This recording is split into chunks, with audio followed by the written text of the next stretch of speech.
Week 12 Torah Portion Bible Reading from the ESV.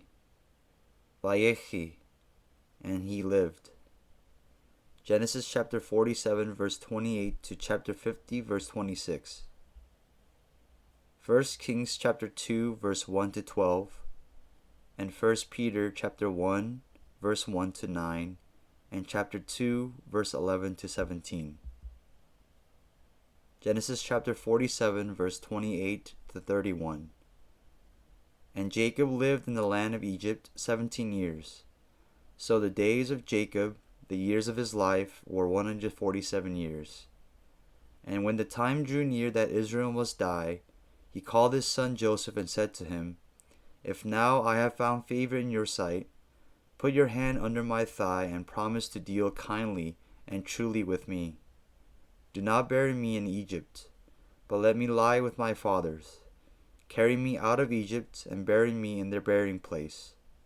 He answered, I will do as you have said. And he said, Swear to me. And he swore to him. Then Israel bowed himself upon the head of his bed. Genesis chapter 48. After this, Joseph was told, Behold, your father is ill. So he took with him his 2 sons, Manasseh and Ephraim. And it was told to Jacob, Your son Joseph has come to you. Then Israel summoned his strength and sat up in bed.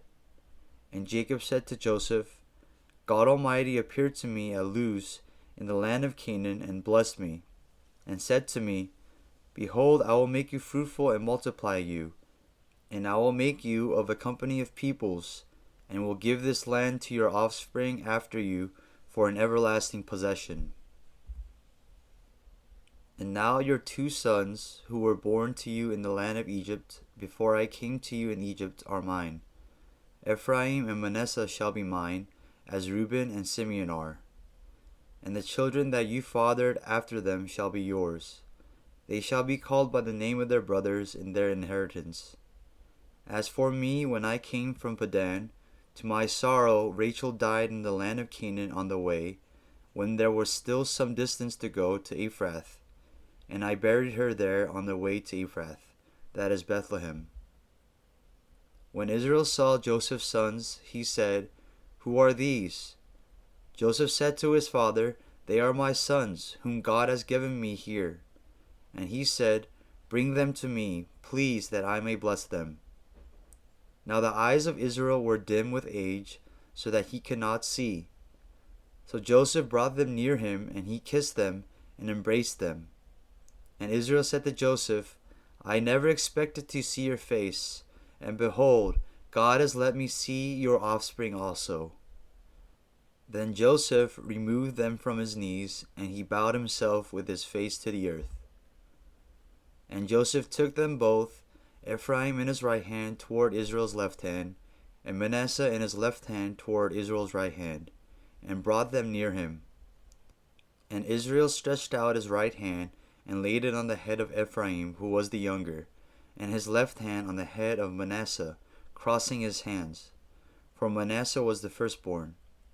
And he blessed Joseph and said, The God before whom my fathers Abraham and Isaac walked, the God who has been my shepherd all my life long to this day, the angel who has redeemed me from all evil, bless the boys. And in them let my name be carried on, and the name of my fathers Abraham and Isaac, and let them grow into a multitude in the midst of the earth. When Joseph saw that his father laid his right hand on the head of Ephraim, it displeased him, and he took his father's hand to move it from Ephraim's head to Manasseh's head. And Joseph said to his father, Not this way, my father. Since this one is the firstborn, put your right hand on his head. But his father refused and said, I know, my son, I know. He also shall become a people, and he also shall be great. Nevertheless, his younger brother shall be greater than he, and his offspring shall become a multitude of nations. So he blessed them that day, saying, By you Israel will pronounce blessings, saying, God make you as Ephraim and as Manasseh. Thus he put Ephraim before Manasseh. Then Israel said to Joseph, Behold, I am about to die, but God will be with you, and will bring you again to the land of your fathers. Moreover, I have given to you, rather than to your brothers, one mountain slope, that I took from the hand of the Amorites with my sword and with my bow. Genesis chapter 49.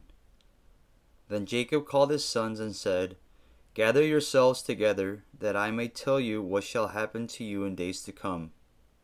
Assemble and listen, O sons of Jacob. Listen to Israel your father. Reuben, you are my firstborn, my might, and the firstfruits of my strength, preeminent in dignity and preeminent in power. Unstable as water, you shall not have preeminence, because you went up to your father's bed, then you defiled it. He went up to my couch. Simeon and Levi are brothers. Weapons of violence are their swords. Let my soul come not into their counsel. O my glory, be not joined to their company. For in their anger they killed men, and in their willfulness they hamstrung oxen. Cursed be their anger, for it is fierce, and their wrath, for it is cruel. I will divide them in Jacob, and scatter them in Israel. Judah, your brother shall praise you. Your hand shall be on the neck of your enemies. Your father's sons shall bow down before you. Judah is a lion's cub. From the prey, my son, you have gone up. He stooped down. He crouched as a lion, and as a lioness. Who dares rouse him? The scepter shall not depart from Judah, nor the ruler's staff from beneath his feet, until tribute comes to him, and to him shall be the obedience of the peoples. Binding his foal to the vine, and his donkey's colt to the choice vine, he has washed his garments in wine, and his vesture in the blood of grapes. His eyes are darker than wine, and his teeth whiter than milk. Zebulun shall dwell at the shore of the sea. He shall become a haven for ships, and his border shall be at Sidon. Issachar is a strong donkey, crouching between the sheepfolds. He saw that a resting place was good, and that the land was pleasant. So he bowed his shoulder to bear, and became a servant at forced labor. Dan shall judge his people as one of the tribes of Israel. Dan shall be a serpent in the way, a viper by the path, that bites the horse's heels, so that his rider falls backward. I wait for your salvation, O Lord. Raiders shall raid Gad, but he shall raid at their heels. Asher's food shall be rich, and he shall yield royal delicacies. Naphtali is a doe let loose, that bears beautiful fawns. Joseph is a fruitful bow by a spring. His branches run over the wall. The archers bitterly attacked him, shot at him, and harassed him severely. Yet his bow remained unmoved. His arms were made agile by the hands of the mighty one of Jacob. From there is the shepherd, the stone of Israel. By the God of your father who will help you, by the Almighty who will bless you, with blessings of heaven above, blessings of the deep that crouches beneath, blessings of the breasts and of the womb. The blessings of your father are mighty beyond the blessings of my parents, up to the bounties of the everlasting hills. May they be on the head of Joseph, and on the brow of him who was set apart from his brothers. Benjamin is a ravenous wolf, in the morning devouring the prey, and at evening dividing the spoil. All these are the 12 tribes of Israel. This is what their father said to them as he blessed them, blessing each with a blessing suitable to him. Then he commanded them and said to them, I am to be gathered to my people. Bury me with my fathers in the cave that is in the field of Ephron the Hittite, in the cave that is in the field at Machpelah, to the east of Mamre, in the land of Canaan, which Abraham bought with the field from Ephron the Hittite to possess as a burying place. There they buried Abraham and Sarah his wife. There they buried Isaac and Rebekah his wife, and there I buried Leah. The field and the cave that is in it were bought from the Hittites. When Jacob finished commanding his sons, he drew up his feet into the bed and breathed his last and was gathered to his people. Genesis chapter 50. Then Joseph fell on his father's face and wept over him and kissed him. And Joseph commanded his servants, the physicians, to embalm his father. So the physicians embalmed Israel. 40 days were required for it, for that is how many are required for embalming. And the Egyptians wept for him 70 days. And when the days of weeping for him were past, Joseph spoke to the household of Pharaoh, saying, If now I have found favor in your eyes, please speak in the ears of Pharaoh, saying, My father made me swear, saying, I am about to die in my tomb that I hewed out for myself in the land of Canaan. There shall you bury me. Now therefore let me please go up and bury my father. Then I will return. And Pharaoh answered, Go up and bury your father, as he made you swear. So Joseph went up to bury his father. With him went up all the servants of Pharaoh, the elders of his household, and all the elders of the land of Egypt, as well as all the household of Joseph, his brothers, and his father's household. Only their children, their flocks, and their herds were left in the land of Goshen. And there went up with him both chariots and horsemen. It was a very great company. When they came to the threshing floor of Atad, which is beyond the Jordan, they lamented there with a very great and grievous lamentation. And he made a mourning for his father 7 days. When the inhabitants of the land, the Canaanites, saw the mourning on the threshing floor of Atad, they said, This is a grievous mourning by the Egyptians. Therefore the place was named Abel Mizraim. It is beyond the Jordan. Thus his sons did for him as he had commanded them. For his sons carried him to the land of Canaan, and buried him in the cave of the field at Machpelah, to the east of Mamre, which Abraham bought with the field from Ephron the Hittite, to possess as a burying place. After he had buried his father, Joseph returned to Egypt with his brothers, and all who had gone up with him to bury his father. When Joseph's brothers saw that their father was dead, they said, It may be that Joseph will hate us and pay us back for all the evil that we did to him. So they sent a message to Joseph, saying, Your father gave this command before he died. Say to Joseph, Please forgive the transgression of your brothers and their sin, because they did evil to you. And now please forgive the transgression of the servants of the God of your father. Joseph wept when they spoke to him. His brothers also came and fell down before him and said, Behold, we are your servants. But Joseph said to them, Do not fear, for am I in the place of God? As for you, you meant evil against me, but God meant it for good, to bring it about that many people should be kept alive, as they are today. So do not fear, I will provide for you and your little ones. Thus he comforted them and spoke kindly to them. So Joseph remained in Egypt, he and his father's house. Joseph lived 110 years. And Joseph saw Ephraim's children of the third generation. The children also of Machir, the son of Manasseh, were counted as Joseph's own. And Joseph said to his brothers, I am about to die, but God will visit you and bring you up out of this land to the land that he swore to Abraham, to Isaac, and to Jacob. Then Joseph made the sons of Israel swear, saying, God will surely visit you, and you shall carry up my bones from here. So Joseph died, being 110 years old. They embalmed him, and he was put in a coffin in Egypt. 1 Kings chapter 2, verse 1 to 12. When David's time to die drew near, he commanded Solomon his son, saying, I am about to go the way of all the earth. Be strong and show yourself a man, and keep the charge of the Lord your God, walking in his ways and keeping his statutes, his commandments, his rules, and his testimonies.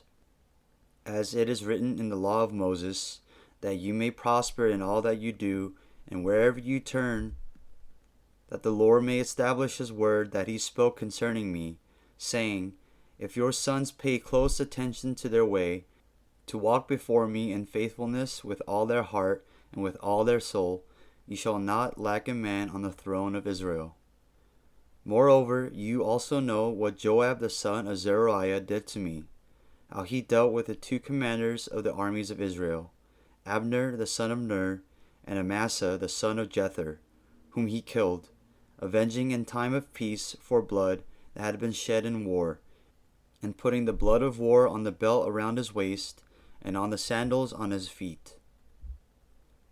Act therefore according to your wisdom, but do not let his gray head go down to Sheol in peace. But deal loyally with the sons of Barzillai the Gileadite, and let them be among those who eat at your table. For with such loyalty they met me when I fled from Absalom your brother. And there is also with you Shimei the son of Gera, the Benjaminite from Baharim, who cursed me with a grievous curse on the day when I went to Menanaim. But when he came down to meet me at the Jordan, I swore to him by the Lord, saying, I will not put you to death with the sword. Now therefore do not hold him guiltless, for you are a wise man. You will know what you ought to do to him, and you shall bring his gray head down with blood to Sheol. Then David slept with his fathers, and was buried in the city of David. And the time that David reigned over Israel was 40 years. He reigned 7 years in Hebron, and 33 years in Jerusalem. So Solomon sat on the throne of David his father, and his kingdom was firmly established. 1 Peter chapter 1, verse 1 to 9. Peter, an apostle of Jesus Christ, to those who are elect exiles of the dispersion in Pontus, Galatia, Cappadocia, Asia, and Bithynia, according to the foreknowledge of God the Father, and the sanctification of the Spirit, for obedience to Jesus Christ, and for sprinkling with his blood. May grace and peace be multiplied to you. Blessed be the God and Father of our Lord Jesus Christ. According to his great mercy, he has caused us to be born again to a living hope, through the resurrection of Jesus Christ from the dead, to an inheritance that is imperishable, undefiled, and unfading, kept in heaven for you, who by God's power are being guarded through faith for a salvation ready to be revealed in the last time. In this you rejoice, though now for a little while, if necessary, you have been grieved by various trials, so that the tested genuineness of your faith, more precious than gold that perishes though it is tested by fire, may be found to result in praise and glory and honor at the revelation of Jesus Christ. Though you have not seen him, you love him. Though you do not now see him, you believe in him, and rejoice with joy that is inexpressible and filled with glory, obtaining the outcome of your faith, the salvation of your souls. 1 Peter chapter 2, verse 11 to 17. Beloved, I urge you as sojourners and exiles to abstain from the passions of the flesh, which wage war against your soul. Keep your conduct among the Gentiles honorable, so that when they speak against you as evildoers, they may see your good deeds and glorify God on the day of visitation. Be subject for the Lord's sake to every human institution, whether it be to the empire as supreme, or to governors as sent by him to punish those who do evil, and to praise those who do good. For this is the will of God, that by doing good you should put to silence the ignorance of foolish people. Live as people who are free, not using your freedom as a cover-up for evil, but living as servants of God. Honor everyone, love the brotherhood, fear God, honor the emperor.